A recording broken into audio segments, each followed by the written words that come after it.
I don't know what came over me. I shot all my arrows. By this point we usually win and I get paid.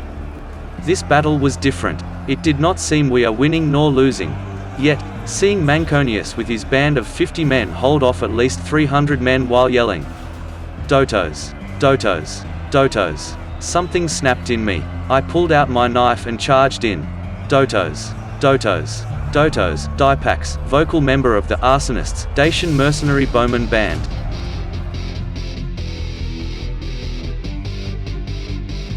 They thought they were subtle about it. Camping 3000 men at the border. As subtle as their oversized swords. Let them come, after I break their army I will take Sigondom for my capital. King Lugotorix the Suspicious.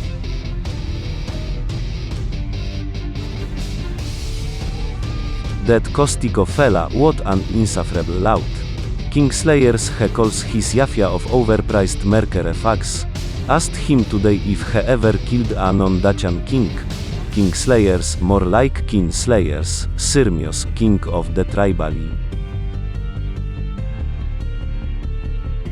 In the spring of 272 BC, as chieftain Rigazus was raiding the Cateoroi to the east, King Dotos was mustering up men to execute his plan to make Dacia great again, by reuniting it with Pannonia. The next step of the plan being annexing Segestica, currently under the rule of Lugotorix, the local Breuci king, as King Dotos was recruiting more men, mostly horse archers and some new lesser nobles from Sigondom. He did so, right at the edge of Dacian lands. Lugotorix got wind of all of this suspicious activity, gathered a 4,000 men strong army and marched to the border, no doubt in an attempt to intimidate the Dacians. After a short parley between the kings, a formal declaration of war was given to the Breuci and a battle was to be had right then and there. The following battle was known as the Breuci border Misunderstandings. Welcome to the 23rd installment of Let's Get It On. In this episode we will address my addiction to grass and my inability to live without grass. I tried playing without grass. If any of you remember my outburst, my rant about grass in the last episode, I went back. I mean, who needs frames per second when you have grass? I don't know, game just looks really empty without grass. So yeah. But I have some kind of a compromise regarding the blood. I'm going to implement a new blood mod recommended by 7071, and hopefully everything will be bloodier. So where are we? We're at the border between, if you can see in the horizon, past the forest and through the fog, and in your imagination you can see the lovely city of Sigundum.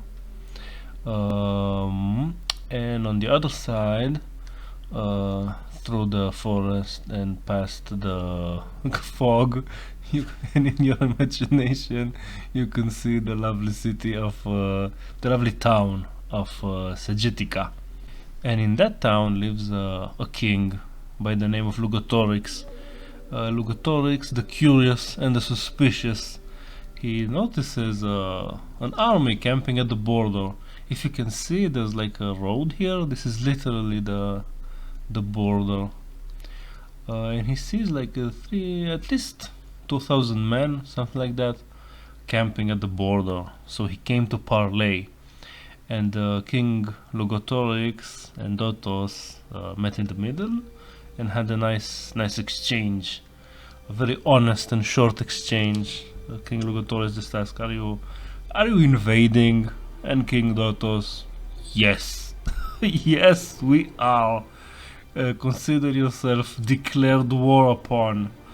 So this is where we stand. Formation-wise, we have the main army with King Dotos that consists of the Dipax line, this time in the front. the youths behind, and the king here. And the main line will be made of Xenos scum. These are Alpine troops. Xenos scum from the mountain. Actually, in our case, these are Scordicii traitors. And the new Crowboys that we picked up in Thrace. These are men who are willing to fight, but don't wear anything that helps them do that. So yeah, they're just a mob of enthusiasts. And behind them we have the king of the Tribalii. I did name him. His name is Sirmios. Not named after anyone, because no one wanted, but whatever. Sirmios. And behind them we have the main fighting force. The main fighting force. Not what I just said earlier. Yeah, the main fighting force. Manconios with his merry band of loyalists, and 2 units of Sikas. And in the forest, because God forbid someone throws a rock at them, our folksmen who have an allergy to armor. Sadly, they can't wear any kind of armor. It itches and scratches and they complain. So we just let them be shirtless. And on the extreme flank we have our main cavalry force, led by Costico, the leader of the merry band of the Kingslayers mercenaries, and some the new archers that we got, and the Royal Scouts, the unit of light horse that we had since the beginning of recorded history. And that's not all. King Dotos also managed to, well, not even King Dotos, King Sirmios of the Tribalii managed to use his Tribalii guys, his commando units that know the lay of the land, to sneak behind enemy forces, and yeah, that might be interesting. And we also have in the woods hiding the new unit of medium horse, of lesser nobles from Segundum. Say hello, guys. So this is how it looks. Main army, people in the forest, cavalry, and commando units. The enemy is in one huge line with the heavily armored king in the back. Might come back to bite them if we learn anything from our fights with the other Celts. And they're also trying to counter my cavalry with 3 spear units on their flank. So that's interesting that they're trying to counter. And what do they actually have is Tecastos, Alpine X-Men. They are basically like our X-Men, only armored, and which makes them a lot better.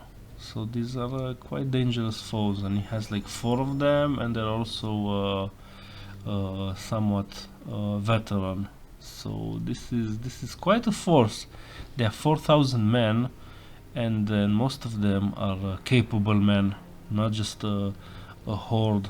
And we start the fight with skirmishing, with the archers and the light cavalry starting to shoot some arrows at the spears that were sent to block them. And to mixed results, honestly. Even though they are naked, mostly naked, they have huge shields. And speaking of the shields, Bloodmud is already showing its colors. And as you can see in the back, the Breuci are doing their best to keep our cavalry away. And we really have a fear of pilums, especially for light cavalry. So we are really doing our best to get out of there. as fast as we can. And we're still at the maneuvering phase. We're trying to catch them at least one unit off balance, because if we take one of the units that are trying to block us, it will be a lot easier to start circle charging into the main line. And in the main line, the archers and the slingers are already started to exchange fire with the enemy skirmishers. They also only have 3 units, so it's a fair exchange that's going towards us, because we have the more veteran troops. And yeah, at one point, I decided to throw caution to the wind and just throw Costico into the unit of these are 3 levy spearmen, and we are trying to really box them in with 3 units of cavalry. And if you remember, usually 2 units of cavalry, even at the 4th one, 2 units of cavalry are more than enough to break a normal unit. But those levy spearmen are, I guess the whole army here, they're a bit, they're not what we used to. They're more capable men. They don't just break at the first sign of contact. And the rest of the army is starting to catch up, starting to throw pilums. And Costico, if you remember, he has a PTSD from a really bad charge into pilums. And look at them! They just they were just manhandled by 4 units of cavalry, and not only they're still standing, they still want more. So this is scary. If this is just one of their units, they have a lot more. What will we do? How will we handle them? Really bad sign of things to come. After the second charge with 4 cavalry units, we did manage to rout them. And I guess at this stage we will just use the power of time travel and editing to join the fray and see how the armies made contact. So here we are joined just as the cavalry is about to charge. And by the way, the 4th unit of cavalry that just magically appeared, that's King Dotos, realizing he made somewhat of a mistake relying on Costico to clean up house on the left flank, because unlike history, we ended up having our weakest fighters on the left flank, because we had the forest here. So I just started putting the units down, and I've put the Volksmen in the forest. And here we have the Alpine troops, the Scordisei traitors, and this is a bad combination. These can't fight, and these can't defend. So King Dotos and me, we were banking on Costico not struggling so much to kill one unit. So this is going to be a really bad engagement on this flank. No, spoiler alert. And this is their main role is to attract enemy pilums, because they really, I guess they can defend some. And here we are just charging, because we have to use their charging bonus at one point. So why not at the start of the fight? Because I really thought that we will charge, and then Costico and the rest will just come in and help them clean up. But those damn half-naked Celtic levy free spearmen, they're just so resilient that it really took us too much time to actually show up. And here we are just forming a line. The youths are doing a nice maneuver. They were skirmishing hard, and then they will come and position themselves here to shoot at the back line of the enemy to help the folksmen that are struggling. And here the Sikas are taking their position. And more importantly, here we are with Manconius, for the first time seeing action as the new leader of the chosen spears. They don't really have a name. They used to be the Zibalos men. Now they're just the die-hard loyalist or something like that. And this is some really tough fight for them. They are in a shield wall, and they are facing at least 2 units of basically X-Men, Celtic X-Men, which are it's a good matchup for the enemy. And here we have some more Sikas, and I want to show you something unusual. The Deepax and his greedy men, the mercenaries, just finished shooting all their arrows, so now they are kind of aimless.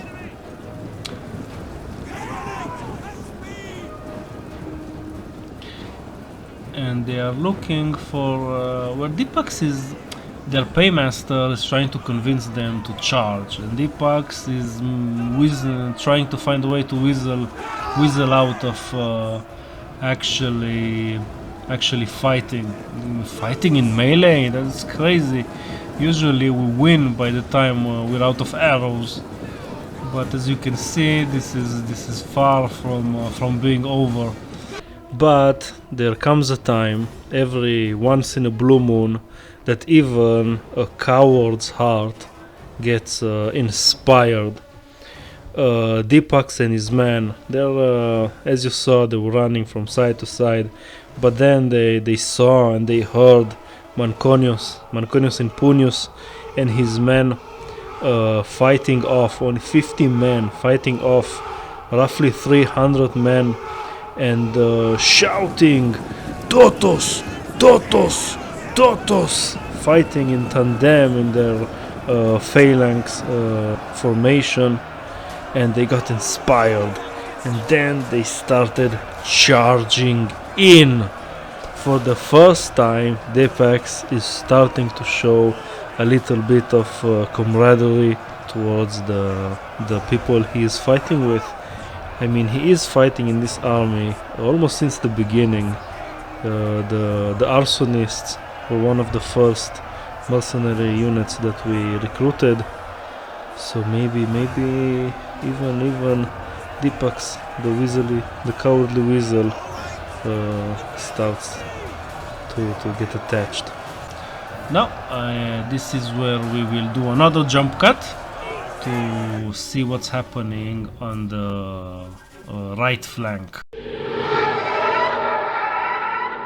And here we are joined at the right flank, the Thracian front, where we have the king of the Tribali, Sirmios, and the Crow Boys, some tribesmen we picked up while we were in Naissus.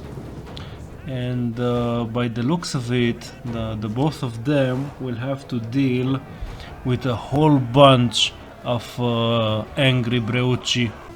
At least 6 units of Breuci. So I guess, and here we are charging, and we are eating some pilums to the face. That wasn't nice. So at this point, I guess the Breuci are their king, Lugotorix, is getting reports. They're winning on the left flank, they're winning on the right flank, and they're even managing to deal with the cavalry, with the spears. So I guess he gets confident, he's thinking, how bad are these Thracians? What a fool this King Dotos is. But what is this? It's raining pilums?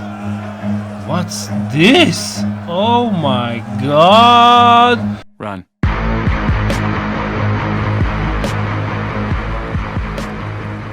But little did King Lugotorix know about Operation Surprise Butt Sex.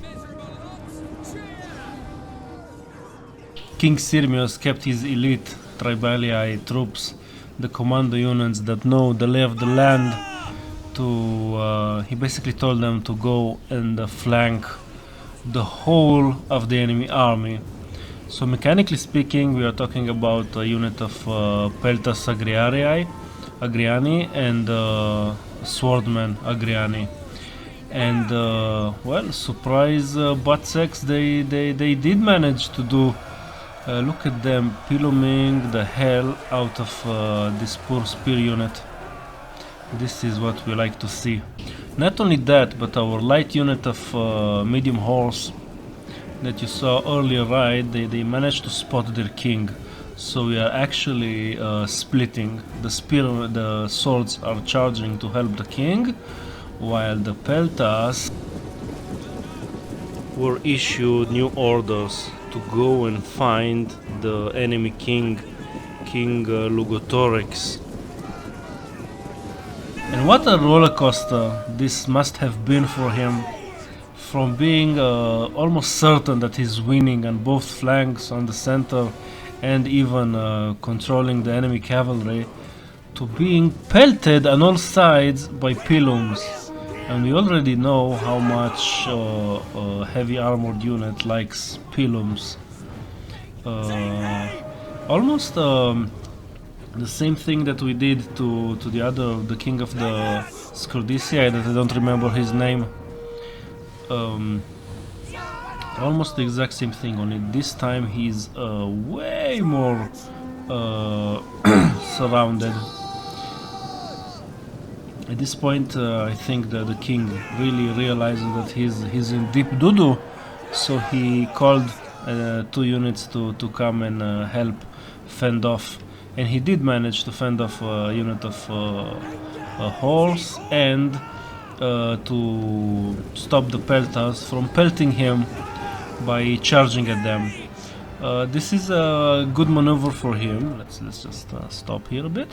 A good maneuver for him, but also for us, because it really took the pressure off the king of the Tribalii and his swordsmen that came to help him, and they really started doing a number.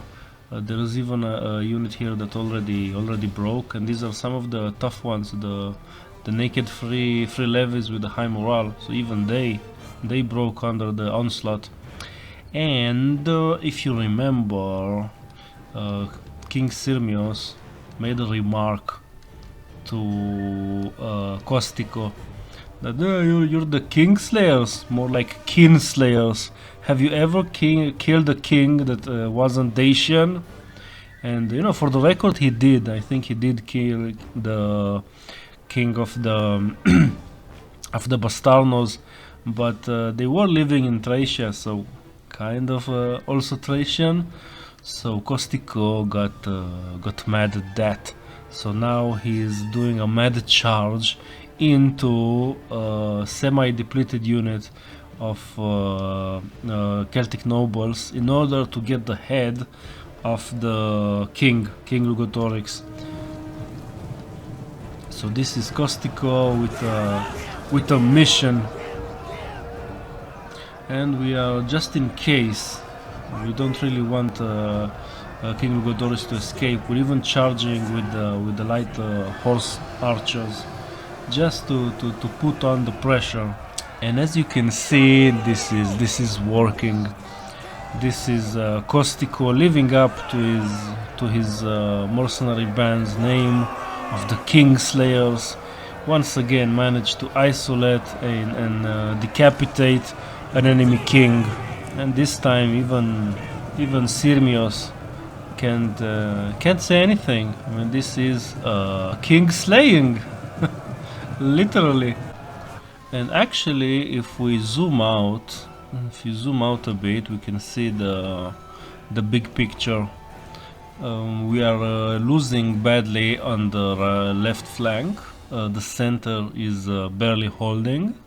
We had to send in the slingers, and even Deepak himself charged in to help. And only the right flank is doing really good. And these are a unit of the new unit of the lesser nobles, the medium cavalry, that managed to find themselves with a lot of room to maneuver. They even came here and pelted, because they had pilums. They pelted the unit until they totally broke. I think these are running away. I think they also saw their king die, so that didn't improve things morale-wise. And now they are going to charge and try to help the middle Manconius and his loyalists. And here the Breuci are really managed to keep my cavalry at bay. Only one unit really managed to break in and get some room to maneuver. The rest were really kept at bay by the enemy spears. But eventually the right flank totally won. The elite units of the armored folksmen and the Tribalii swords really managed to break the flank, and slowly the whole army it just was like a wave effect. They routed, then the center routed, and then the left routed.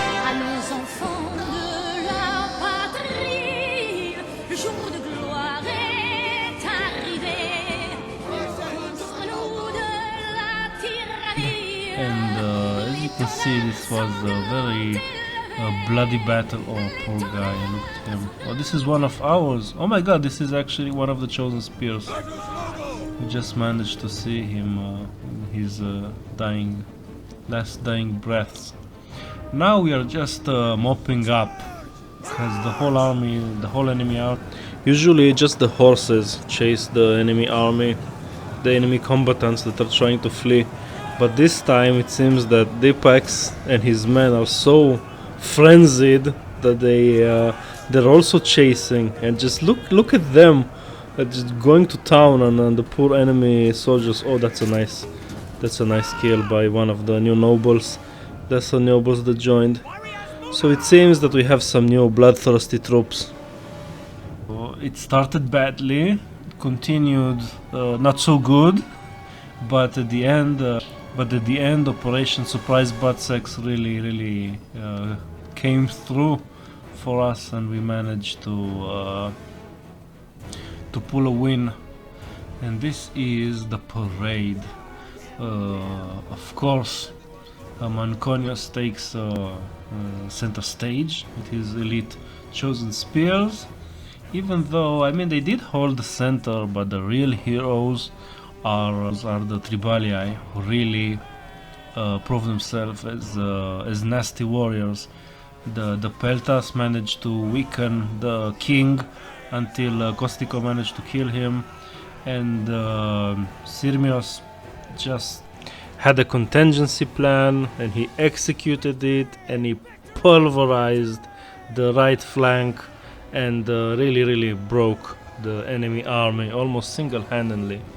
But let's not forget about Manconius managed to rally even Deepak into joining and actually seeing some melee action. So all in all, one of the more exciting fights. Wish I wasn't that sick and could have done this more justice to this wonderful battle. And welcome to the best part of these videos, the showing of the numbers.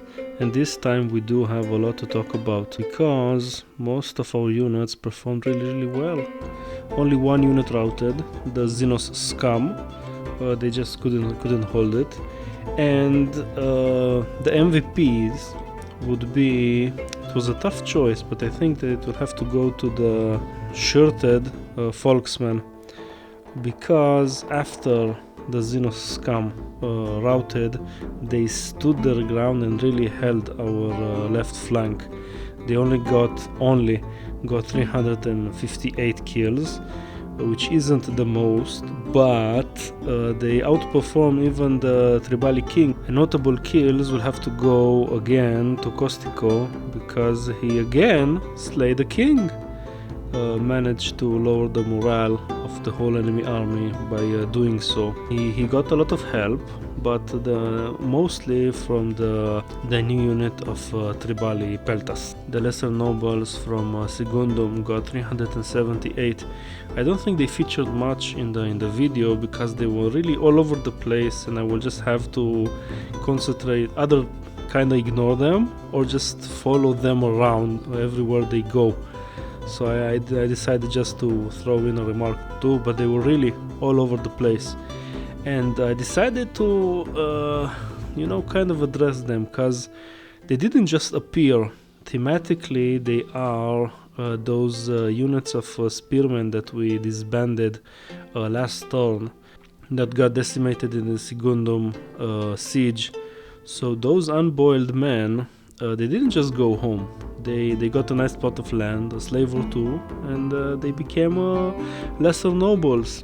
And then they rejoined the army as a cavalry unit, well, them and some others. So the unit would be named the Unboiled from now on. Manconio only got 52 kills, but that means that each guy killed at least one person, because he only had like 50 people. So not bad. He really held the center until the archers got involved. And look at Deepak's 223 kills. Not bad at all, considering most of these are actually from melee. He really got it into the fray, and even chased. Any other notables? Yes, the youths did a really nice maneuvering. They skirmished really well in the beginning, and then they switched position and came to help the straggling folksmen that got abandoned by the Xenos scum. That's it. I guess this is the end of the episode, and I really hope you liked it. This was a great fun to make. So yeah, that's it.